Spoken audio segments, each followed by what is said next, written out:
Acute डेक्रोसिस्टाइटिस का मतलब ये है कि आपके पास एक्यूट इन्फ्लेमेशन हुई है और किसकी हुई है, लैक्रिमल सैक, ठीक है।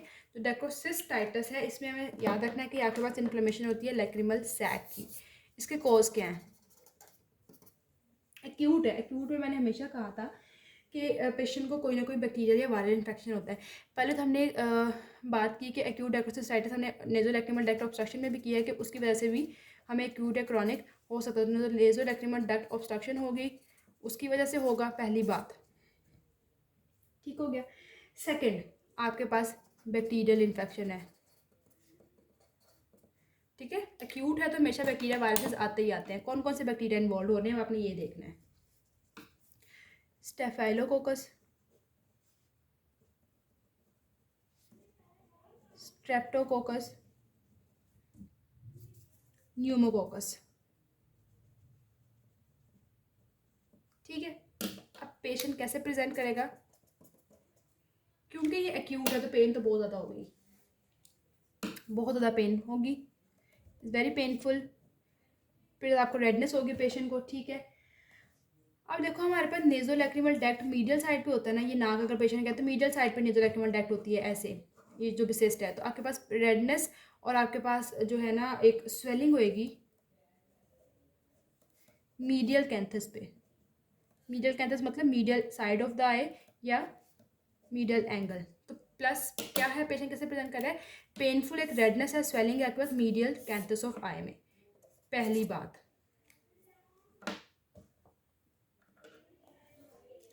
सेकंड, इसमें आपने ये देखना है कि रिगर्जिटेशन जैसा परफॉर्म नहीं कर सकते, क्योंकि परफॉर्म ही नहीं कर सकते तो ये क्या कहना कि वो पॉजिटिव है कि नेगेटिव, कैंट बी परफॉर्म। क्यों, क्योंकि पेन ही बहुत ज़्यादा है और टेंडरनेस बहुत ज़्यादा है, ठीक है। और अब जाहिर है यहाँ पे भी सेकेंडरी बैक्टीरियल इन्फेक्शन होगा तो म्यूकोपुरुलेंट डिस्चार्ज मिलेगा। कौन सा साइड पे मिलेगा आपको, मीडियल साइड पे, ये बात याद रखनी है, ठीक है। और इसमें एब्सेस फॉर्मेशन भी हो सकती है, इतना ज़्यादा पस है तो एब्सेस तो बनेगी बनेगी, ठीक है। तो आपके पास पेनफुल टेंडरनेस आपके मिडिल कैंथस पे आई है, रिगर्जिटेशन रहता है, ऐसा परफॉर्म ही नहीं कर पा रहे, म्यूकोपुरुलेंट डिस्चार्ज है, जिसकी वजह से आपके पास वहाँ पे एब्सेस भी बन सकती है। कॉम्प्लिकेशंस क्या होंगी, खुद सोचो क्या कॉम्प्लिकेशंस हो सकती हैं इसकी। हमारे पास नेज़ोलैक्रिमल डक्ट ऑब्स्ट्रक्शन वाले पेशेंट में फिस्टुला की फॉर्मेशन हो रही थी ना, इसमें भी फिस्टुला बन सकता है और इसमें प्री सेप्टल सेलुलाइटिस भी हो सकता है,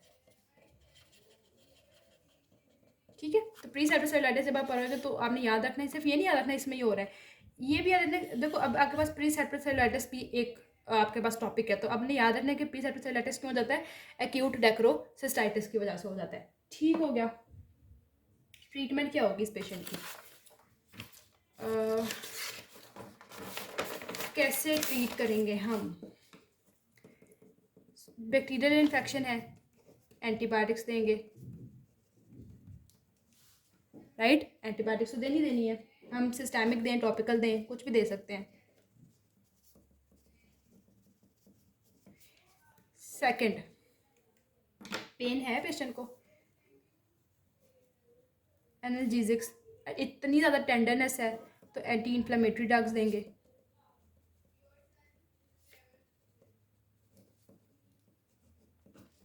राइट। फिर हॉट फर्मेंटेशन तो पेशेंट को देंगे ही देंगे, ठीक है। अभी तक जो पेशेंट को जिन जिन सिम्टम्स के साथ प्रेजेंट किया है हमने वही ही किया है। और एब्सेस बनी थी तो एब्सेस की इंसिजन एंड ड्रेनेज, इतना सा ट्रीटमेंट लिख दोगे, फुल मार्क्स, ओके। अब इसमें हम इसमें ये याद रखने का वैसे प्रॉबिंग वगैरह नहीं कर सकते क्योंकि पेशेंट को बहुत ज़्यादा टेंडरनेस है तो बहुत ज़्यादा पेन होगी तो कॉम्प्लिकेशंस हो सकती हैं। तो पेशेंट को एंटीबायोटिक्स दी है, एनाल्जेसिक्स दी है, एंटी इन्फ्लेमेटरी दी है, hot fermentation incision and drainage, ये पेशेंट की ट्रीटमेंट है। आगे आपके पास आ जाता है क्रॉनिक डेक्रोसिस्टाइटिस, ये क्या होगा, it is a chronic inflammation of the lacrimal sac. Definition तो बहुत ईजी है, chronic inflammation of lacrimal sac. इसके क्या कॉजेज हो जाएंगे, क्या कॉज हो सकता है इसका, सोचे। इसका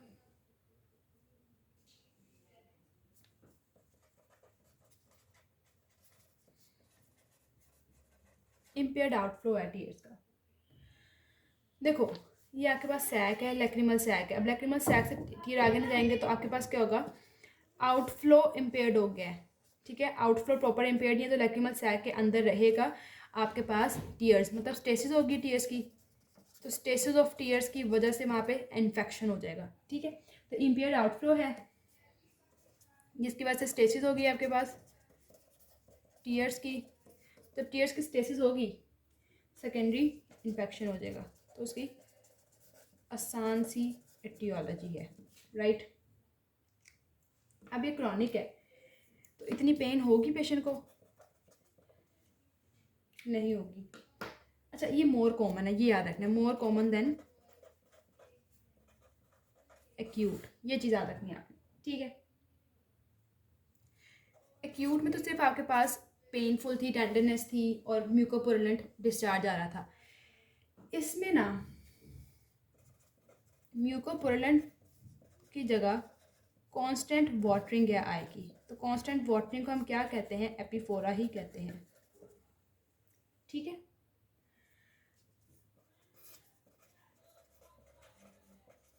रिगर्जिटेशन टेस्ट कराया, पॉजिटिव आया, इसमें हम परफॉर्म कर सकते हैं, ठीक है। वाटरी मटेरियल भी निकल सकता है, म्यूकोइड, म्यूकोपुरुलेंट, कोई भी मटेरियल आ जाएगा, ठीक है, ठीक है। तो मोर कॉमन है पहली बात, कांस्टेंट वाटरिंग है और रिगर्जिटेशन टेस्ट पॉजिटिव है। कांस्टेंट वाटरिंग तो नहीं भूलना, कांस्टेंट वाटरिंग है आई की, यही इसका क्लिनिकल फीचर है। रिगर्जिटेशन टेस्ट भी पॉजिटिव है। आप पेशेंट को देखोगे आपको मिलेगा क्रॉनिक यूनिलैटरल कंजक्टिवाइटिस हुआ होगा, क्योंकि क्रॉनिक चल रहा है ना, तो पेशेंट इन फीचर के साथ प्रेजेंट ही करेगा।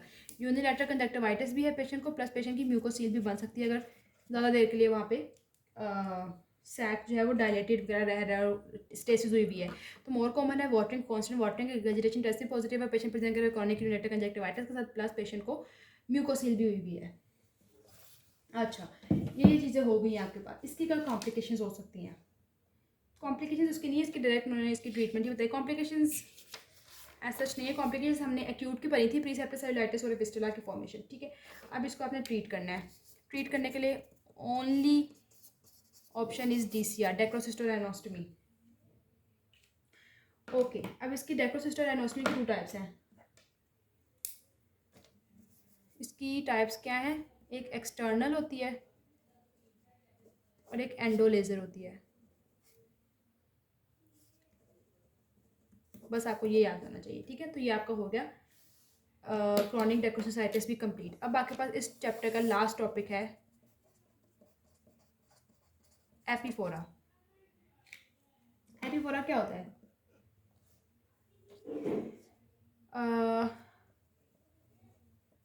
watering from an eye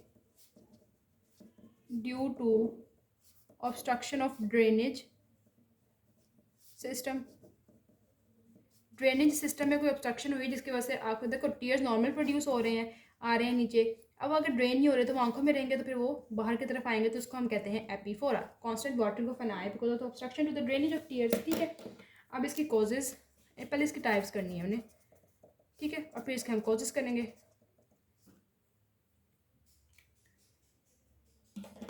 okay ji, causes में पहली बात आ गई या टाइप में ऑब्स्ट्रक्टिव एपिफोरा। कोई ऑब्स्ट्रक्शन क्यों होगा, ये किसी ऑब्स्ट्रक्शन की वजह से हो रहा है, सिस्टम में आगे पंक्टम के लेवल पे है, कैनालिकुलर के लेवल पे, सैक है, नीचे आके किसी भी लेवल पे ऑब्स्ट्रक्शन है तो आपके पास वाटरिंग होगी, ठीक है।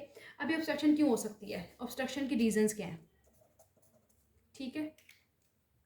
ऑब्स्ट्रक्शन हो सकती है because of any trauma, because of any अच्छा ठीक है, फिर पंक्टम पे अगर स्टेनोसिस हो गई है, ये हमने डीडी में पढ़ा था नेज़ोलैक्रिमल ट्रैक्ट के, पंक्टम का स्टेनोसिस हो गई है। पंक्टम क्या क्या कैनाल्स आती हैं, तो कैनालिकुलर एट्रीजिया भी कर लो, राइट। फिर आगे आती है आपके पास नेज़ोलैक्रिमल ट्रैक्ट, तो मैं नेज़ोलैक्रिमल ट्रैक्ट ऐसे लिख रही हूँ अगर इसकी ऑब्स्ट्रक्शन हो गई है, ठीक है।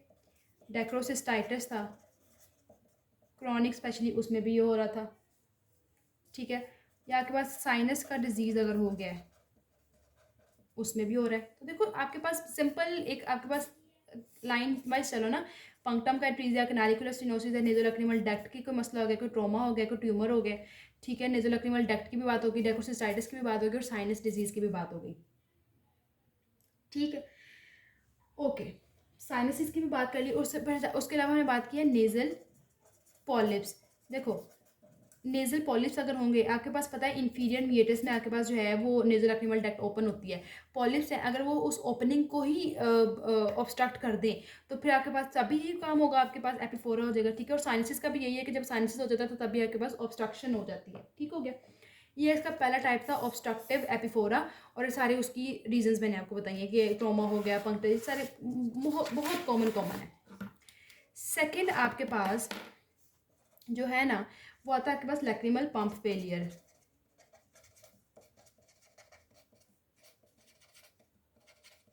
ठीक है। अब लैक्रिमल पंप फेलियर ऑब्स्ट्रक्शन होती है lower end of the nasolacrimal duct. Pump failure से आपके पास ऑब्स्ट्रक्शन है at lower end of nasolacrimal duct. Lacrimal pump failure का क्या मतलब है, आपके पास कॉजिंग आपके पास ड्यू टू द नहीं गलत, मैंने गलत लिख दिया है। लैक्रिमल पंप फेलियर में क्या होता है, आपके पास पंपिंग सिस्टम सही से काम नहीं करा कि वो टीयर्स को ड्रेन करे, ठीक है, गलती होगी थी मुझसे। लैक्रिमल पंप फेलियर में क्या होता है आपके पास कि आपके पास ड्रेनेज सिस्टम, आपके पास ड्रेनिंग जो पावर है वो ख़त्म हुई हुई है, जिसकी वजह से टीयर्स जो है वो ड्रेन नहीं हो पा रहे, ठीक है। अब इसको मैं यहाँ पे अगर लिख दूँ लैक्रिमल पंप फेलियर, ठीक है, ये शॉर्ट फॉर्म में मैंने लिख दिया। पंप फेल हो गया, सपोज करो पेशेंट को लोअर लिड उसकी जो है उसकी लैक्सिटी हो गई है, एक्ट्रोपियन हो गया,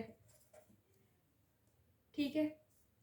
अगर फेशियल नर्व की पैलिसी हो गई है,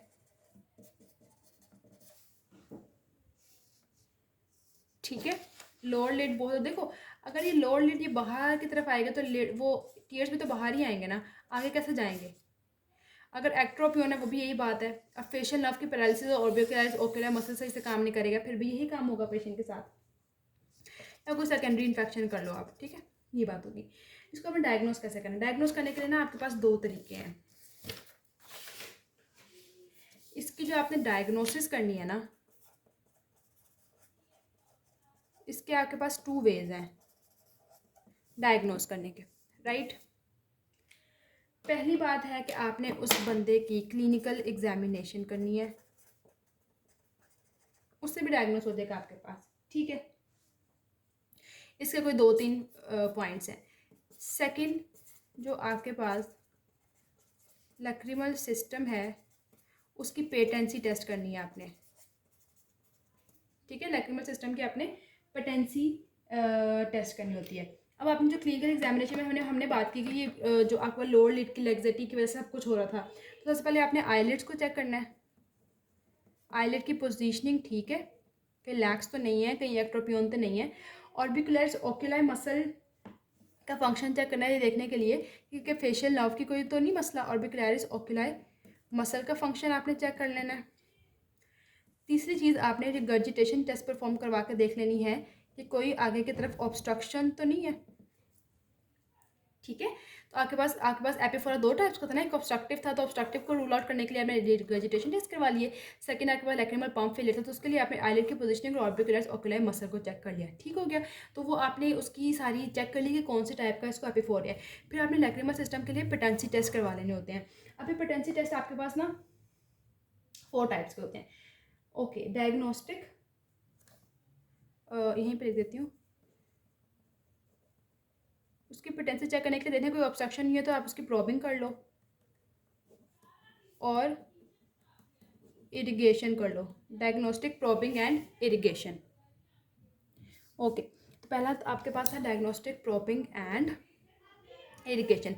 सेकंड आपके पास आ जाता है जोन्स डाई टेस्ट। ठीक है, पहला है आपके पास diagnostic probing and irrigation, second Jones dye test. अब जोन्स डाई टेस्ट आगे दो किस्म के हैं। प्राइमरी फ्लोरेसिन डाई डालनी है आपने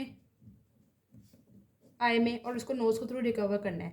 अगर वो रिकवर नहीं हुई इसका मतलब है कि कोई पार्शियल ऑब्स्ट्रक्शन है या आपके पास पंप फेल हुआ है। ठीक है, डायग्नोस्टिक प्रॉबिंग एंड टेस्टिंग पर जोन्स डाई टेस्ट में प्राइमरी में फ्लोरेसिन डाई डाली, रिकवर हो गई तो ठीक है, अगर नहीं रिकवर हुई मतलब है कि पेशेंट को कोई पार्शियल ऑब्स्ट्रक्शन है या कोई पंप फेलियर है। फिर हमने करना होता है, अगर प्राइमरी में डाई रिकवर नहीं हो रही फिर हमने सेकेंडरी टेस्ट करना होता है। सेकेंडरी टेस्ट में आपने नॉर्मल सलाइन डालना है, इरिगेशन करनी है। ठीक है, और अगर आपको इसके दो रिजल्ट आ सकते हैं। अगर नो से आपको वो रिकवर हो गया सलाइन प्लस फ्लोरेसिन डाई, मतलब डाई के साथ मिक्स होकर अगर वो आ रहा है, ठीक है, इसका मतलब है कि पेशेंट को कोई ना कोई पार्शियल ऑब्स्ट्रक्शन थी। तो जो हमने प्रेशर अंडर प्रेशर सलाइन डाला है तो वो फ्लोरेसिन बाहर आ गई है। अगर खाली सलाइन आ रहा है और डाई नहीं आ रही बाहर, इसका क्या मतलब है? इसका मतलब ये है कि डाई नहीं आ रही है, सिर्फ सलाइन आ रहा है वापस। इसका मतलब ये है कि आपको या तो पंप का फेलियर है या जो है वो कैनालिकुलर ऑब्स्ट्रक्शन है। ठीक है, प्राइमरी टेस्ट में अगर रिकवर नहीं हुआ आपके पास तो सेकेंडरी टेस्ट किया, सलाइन की आपने अंडर मतलब प्रेशर के साथ ही डेफिनेटली डालोगे। अगर सलाइन उस डाई के साथ मिक्स होकर बाहर आ जाए मतलब पार्शियल ऑब्स्ट्रक्शन थी। अगर सलाइन खाली बाहर आ रहा है, डाई नहीं आ रही, इसका मतलब है कि तो पंप फेल हुआ है या कैनालिकुलर ऑब्स्ट्रक्शन है आपके पास। ठीक है, ये दो टेस्ट आपने कर लिए, diagnostic probing and Jones dye test. अब आपने तीसरा टेस्ट करना है, वो है आपके पास डेक्रोसिस्टोग्राफी।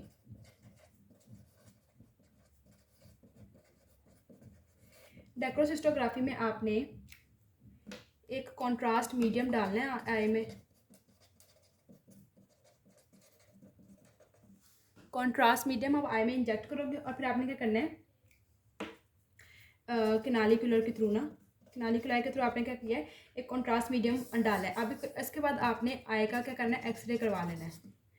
ठीक है, इससे आपको पता चल जाएगा कि कोई मतलब किस वो आपके पास जो कॉन्ट्रास्ट मीडियम कहाँ तक है, कहाँ ऑब्स्ट्रक्शन है। इससे आपको ये भी पता चल जाएगा कहीं कोई फिस्टुला तो नहीं बना हुआ, कहीं कोई डाइवर्टिकुलास तो नहीं है। ठीक है, फिस्टुला डाइवर्टिकुला को डिफेक्ट वगैरह से पता चल जाएगा। चौथा और आखिरी टेस्ट होता है लैक्रिमल सेंटिलोग्राफी। सेंटिलोग्राफी, इसमें आपने ना लैक्रिमा के जो आपके पास जो सेंटिलोग्राफी है ना, इसमें आपने ना आपके टीयर्स है ना उनकी लेबलिंग कर देनी है। किसके थ्रू लेबलिंग करनी है? Gamma emitting substance, gamma emitting substance. Tears की आपने लेबलिंग कर देनी है विद गैमा इमिटिंग सब्सटेंस। ठीक हो गया। जब यही टीयर्स आपके पास जब आपके पास ड्रेनेज सिस्टम के थ्रू जाएंगे तो वहाँ पे आप देख लोगे कि किस जगह पे जाके आपके कोई ऑब्स्ट्रक्शन है। तो हमने बात की कि एपिफोरा जो होता है मैकेनिकल या कोई ऑब्स्ट्रक्शन की वजह से होता है, लैक्रिमल पंप फेलियर की वजह से होता है। इसके डायग्नोस करने के लिए आप दो किस्म के टेस्ट है, क्लिनिकल एग्जामिनेशन, तो इसमें हमने आईलिड की पोजीशन और रिगर्जिटेशन टेस्ट परफॉर्म करवा के देख लिया। फिर लैक्रिमल सिस्टम के पोटेंशियल के लिए टेस्ट कराएंगे। सबसे पहले डायग्नोस्टिक और प्रॉबिंग इरिगेशन वगैरह होती है। फिर आपके पास जोन्स डाई टेस्ट, उसमें प्राइमरी और सेकेंडरी टेस्ट होता है। फिर आपके पास डेक्रोसिस्टोग्राफी होती है। फिर आपके पास लैक्रिमल सेंटिलोग्राफी होती है। ठीक है, फिर आपने जो पेशेंट को जिस तरह की डिसऑर्डर होगा उसके अकॉर्डिंग आपने उसको ट्रीट कर लिया। तो this is all about the lacrimal system.